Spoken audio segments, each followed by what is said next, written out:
Di kota yang tak pernah benar-benar terlelap itu, ada seorang pria yang setiap harinya dimulai dan berakhir di depan sebuah gerbang besi besar yang dingin. Namanya Raka, seorang satpam malam. Atau setidaknya, itulah identitas yang dunia lihat darinya. Namun, dunia jarang sekali benar, dan seseorang tidak pernah sesederhana seragam yang ia kenakan. Pagi itu seperti pagi-pagi sebelumnya. Sunyi, lembab, dan terasa berat. Lampu bohlam 15 watt menggantung di ruang kontrakan sempit, mengguncang pelan setiap kali angin menyusup melalui celah ventilasi. Raka bangun sebelum azan subuh. Tubuhnya terasa pegal setelah shift malam, tapi ia tetap bangkit. Ia sudah terbiasa hidup dengan rasa lelah. Ia duduk sejenak di pinggir kasur lantai, menarik napas panjang. Di hadapannya, di dinding yang catnya mengelupas, tergantung sebuah foto kecil. Dirinya dan sang istri tersenyum lebar di hari pernikahan mereka. Cahaya bohlam membuat bingkai kayu itu tampak kuning kusam. Namun tatapan istrinya dalam foto selalu tampak hangat. Raka menyentuh foto itu dengan lembut, lalu mengecupnya seakan foto itu bisa merasakan. "Sabarlah, aku masih berusaha," bisiknya pelan.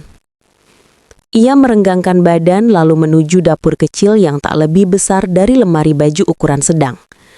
Kompor satu tungku, panci kecil yang bodinya mulai berlubang di sisi bawah, dan gelas kaca retak di pinggirnya, semuanya memberi isyarat hidup apa adanya. Ia menyeduh kopi sachet, menyesap pelan sambil memikirkan strategi mengatur uang untuk pekan ini. Tagihan listrik sudah jatuh tempo, air menyusul, dan ada cicilan motor yang tak boleh telat lagi. Namun, meski hidup terus menekan, Raka menghadapi semuanya dengan ketenangan yang tidak dimiliki begitu saja oleh orang biasa. Ada kedalaman, ada kontrol, ada sesuatu yang lebih besar dalam dirinya. Sesuatu yang ia sembunyikan sangat baik. Selesai mandi, ia mengenakan seragam satpam biru nevinya. Seragam itu sudah ditemani banyak shift malam. Terlihat dari benang-benang yang mulai keluh di bagian lengannya. Badge-nya sedikit tergores, tapi tetap menempel tegas di dada kirinya. Raka menatap dirinya di cermin kecil retak. Bukan sekedar satpam, tapi juga suami, tulang punggung rumah tangga, dan penyintas kehidupan. Tidak ada malam yang benar-benar gelap bagi seseorang yang menyimpan potongan masa lalu yang belum selesai. Raka, dengan semua kesederhanaannya hari ini, sebenarnya sedang berjalan membawa beban sejarah di pundaknya. Sebuah sejarah yang pernah bersinar terang, lalu runtuh dengan brutal. Sebelum hidupnya sederhana seperti sekarang, Raka adalah seorang pemuda yang penuh api. Ia lahir di sebuah desa kecil, tempat suara jangkrik lebih keras daripada suara mesin. Masa kecilnya tidak mudah, tapi ia selalu memiliki sesuatu yang orang lain tidak punya. Ketenangan ketika semua orang panik. Ia membantu pedagang pasar menghitung stok dengan cepat. Ia memperbaiki komputer bekas yang bahkan teknisi desa pun menyerah. Ia menjaga warung saat ibunya sakit, membuka buku catatan lusuh untuk mencatat pemasukan. Ia membantu warga yang bingung ketika listrik padam, bahkan menjadi orang yang didatangi saat orang-orang cekcok soal hutang. Raka tumbuh menjadi penyelesai masalah. Seseorang yang berpikir cepat, bertindak cepat, namun tetap berhati lembut. Kepercayaan masyarakat mulai terkumpul tanpa diminta. Dari sana, lahir mimpi kecilnya, membangun sesuatu yang bisa mengubah bukan hanya hidupnya, tapi hidup banyak orang. Saat ia merantau ke kota, ia bekerja serabutan. Mulai dari kasir, penjaga toko, hingga asisten di perusahaan kecil. Ia mengamati, mencatat, belajar. Setiap kegagalan ia jadikan pelajaran. Setiap kesempatan ia manfaatkan. Sampai akhirnya ia bertemu seseorang, partner sekaligus sahabat, yang kemudian mengajaknya membangun sebuah perusahaan rintisan kecil. Mereka mulai dari ruangan seukuran kamar kos, dengan meja bekas dan laptop tua. Tetapi dengan kecerdasan dan ketenangan Raka, perusahaan itu tumbuh. Klien datang, investor mulai melirik, media lokal mulai menulis artikel. Dalam beberapa tahun, perusahaan itu menjadi bintang baru. Namun, cahaya yang terang sering menarik bayangan panjang. 10 tahun lalu, badai besar datang. Kebocoran dana misterius, transfer gelap, proyek yang tiba-tiba hilang. Media menyerang tanpa henti. Investor mengamuk. Karyawan ketakutan. Dan partner Raka yang paling ia percaya menghilang seperti asap di tengah krisis. Raka dipaksa memilih, mengungkap bahwa partnernya menggelapkan dana atau melindungi ratusan karyawan yang bergantung pada perusahaan itu.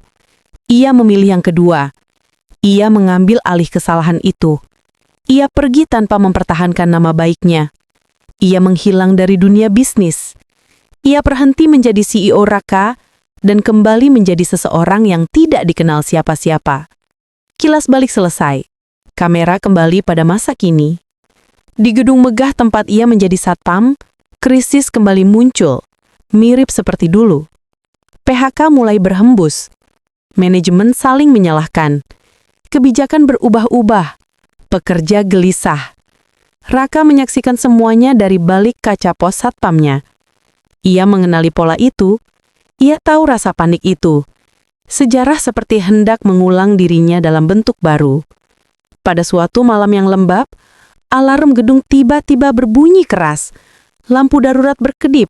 Sirine internal berputar. "Server down, sistem utama mati!" teriak seorang teknisi muda sambil berlari. Karyawan panik keluar dari ruang data center. Beberapa berlari tanpa arah.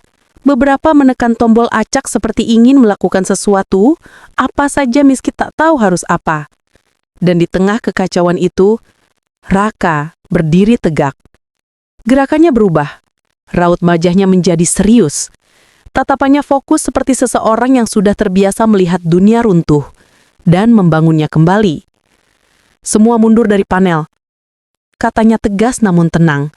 Suara itu langsung menghentikan kepanikan. Teknisi yang ketakutan menatapnya kebingungan. "Pak, ini bukan area Anda, ini kompleks." Raka menatap layar server lalu modul yang menyala merah. "Jangan panic reset. Tarik satu modul, tunggu 15 detik, baru pasang lagi." Teknisi ragu. "Pak, Bapak ngerti ini?" Raka tidak langsung menjawab. Ia hanya memberi tatapan yang jarang. Tatapan seseorang yang benar-benar tahu apa yang ia lakukan. Pagi setelah insiden server itu, suasana kantor terasa berbeda. Bukan ramai, tapi penuh bisik-bisik yang aneh.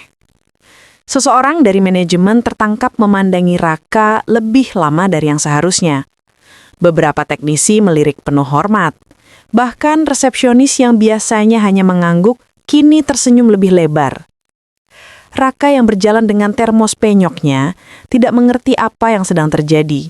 Meski sebagian hatinya tahu, masa lalu mulai mengetuk pintu. Beberapa hari setelah itu, seorang supervisor muda mendekatinya dengan gugup. "Pak Raka, boleh sebentar ke ruangan meeting kecil?" Raka bingung, tapi mengikuti.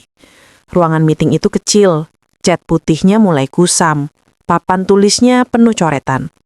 Di atas meja ada setumpuk kertas. Kertas-kertas itu memuat artikel lama tentang seorang CEO muda berbakat, foto rapat direksi, foto penandatanganan kontrak besar, dan yang paling mengejutkan, foto Raka sendiri ketika masih muda. Supervisor itu menatapnya.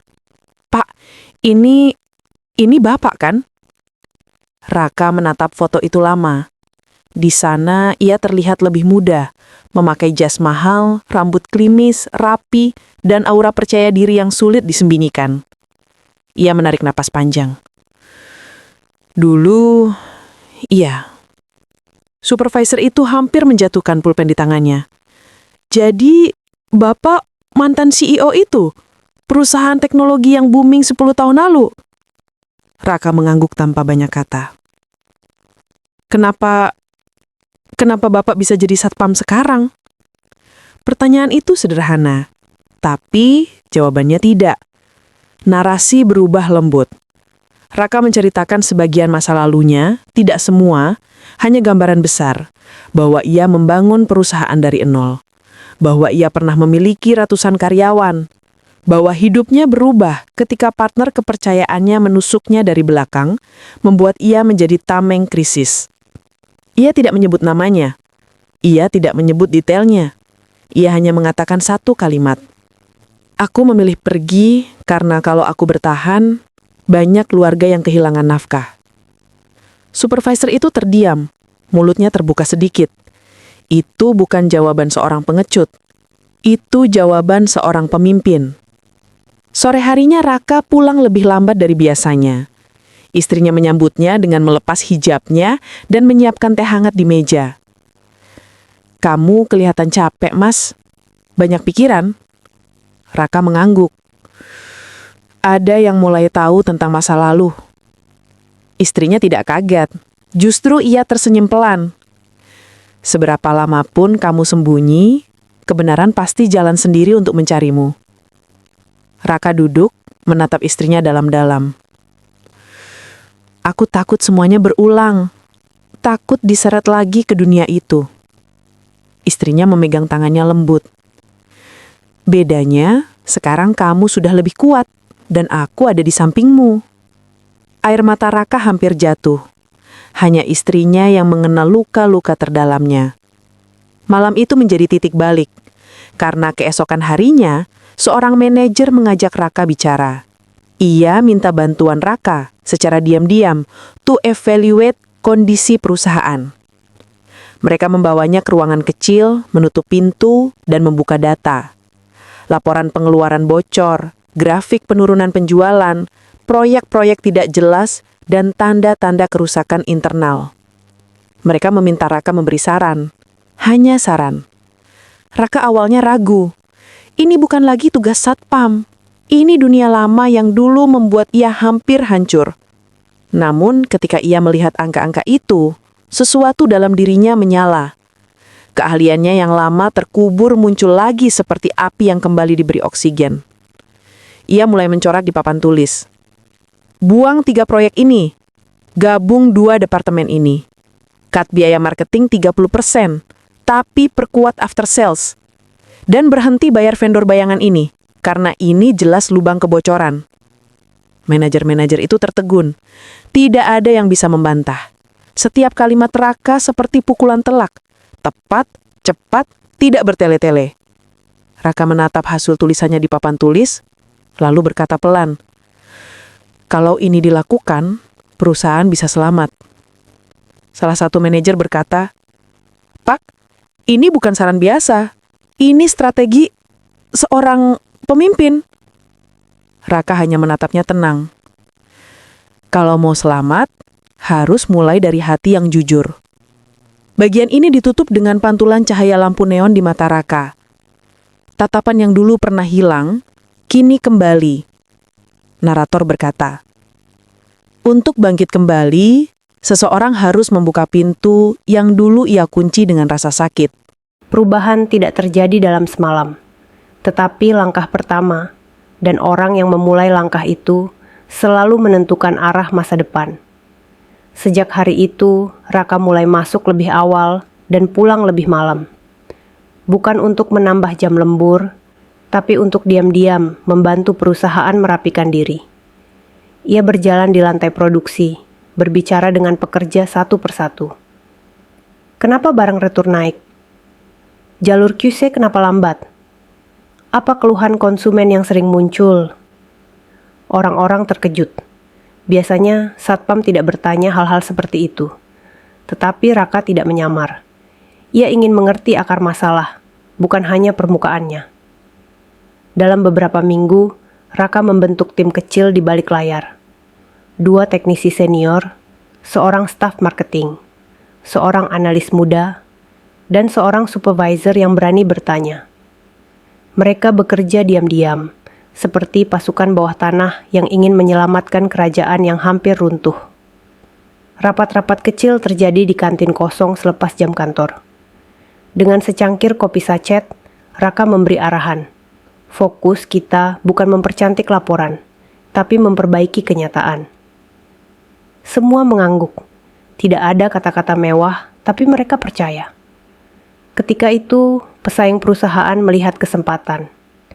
Mereka memanfaatkan kelemahan, menyebar rumor kebangkrutan, menawarkan kerja sama ilegal, bahkan mencoba melobi investor agar meninggalkan perusahaan Raka bekerja. Tekanan membesar seperti gelombang besar yang siap menelan kapal kecil. Di tengah kekacauan, para manajer mulai goyah. Sebagian ingin menyerah, sebagian ingin melepas karyawan demi menutup kerugian. Dan di saat itulah, Raka berdiri. Ia mengambil mikrofon di aula sederhana, lampu seadanya, tanpa podium megah. Ia berkata jujur, perusahaan ini memang salah. Kita semua pernah salah. Tapi tidak ada yang selesai kalau kita terus menyalahkan. Ia menatap semua orang dengan tenang. Kita tidak harus sempurna. Kita hanya harus mau memperbaiki kalimat itu mengguncang ruangan. Untuk pertama kalinya setelah lama, ada harapan. Tantangan berikutnya datang. Order besar hampir batal. Sebuah klien besar mengancam membatalkan kontrak karena distribusi kacau. Gudang tidak siap, truk tidak cukup, dan pekerja panik. Raka tidak ragu. Ia menggulung lengan baju, mengambil clipboard, dan berkata, "Kita kirim sendiri." Sekarang ia memimpin langsung pengisian muatan truk. Ia mengangkat kotak, memeriksa invoice, mengatur route, bahkan mengecek ban truk sendiri. Para pekerja melihatnya dan ikut berlari. Malam itu tidak ada lagi manajer, satpam, atau teknisi. Yang ada hanyalah manusia yang ingin menyelamatkan sesuatu bersama-sama. Mereka bekerja sampai fajar. Peluh bercampur dengan debu. Tangan-tangan kasar saling membantu. Truk akhirnya berangkat. Tepat waktu. Ketika matahari terbit dan cahaya keemasan menyinari gudang, seseorang berbisik lirih. Kalau dia bukan pemimpin, siapa lagi? Perusahaan mulai bangkit. Laporan keuangan membaik. Media menghentikan serangan. Pelanggan kembali. Investor akhirnya mengadakan pertemuan besar, dan Raka, yang masih memakai seragam satpam, diundang berbicara. Ia datang tanpa jas mahal, tanpa gelar, hanya Raka, dengan hati yang jujur. Ketika ia naik ke podium sederhana, ruangan hening. Kekuasaan itu mudah, katanya pelan. Yang sulit adalah menjaga manusia tetap manusia. Investor menunduk. Beberapa menitikan air mata. Dan standing ovation terjadi. Perlahan namun pasti. Di momen itu, identitas Raka diumumkan. Mantan CEO yang memilih menjadi satpam untuk menemukan kembali makna hidup. Istrinya menangis haru di barisan penonton. Rekan-rekan kerja memeluknya. Bahkan yang dulu meremehkannya, kini menunduk hormat. Epilog muncul dalam gambar lembut. Raka membuka program pelatihan gratis untuk orang-orang yang kehilangan pekerjaan. Ia mengajar dengan sabar, berbagi pengalaman pahit dan manisnya. Ia membantu menghidupkan ruang komunitas di gedung lama. Dan kadang-kadang di sore hari, ia masih berdiri di depan gerbang tempat dulu ia bekerja. Bukan sebagai satpam, bukan sebagai CEO, tapi sebagai manusia yang tidak ingin lupa bahwa semua perubahan dimulai dari kerendahan hati. Narator menutup pelan. Ada orang yang berani memulai dari awal, dan ketika mereka melakukannya, dunia menjadi sedikit lebih baik.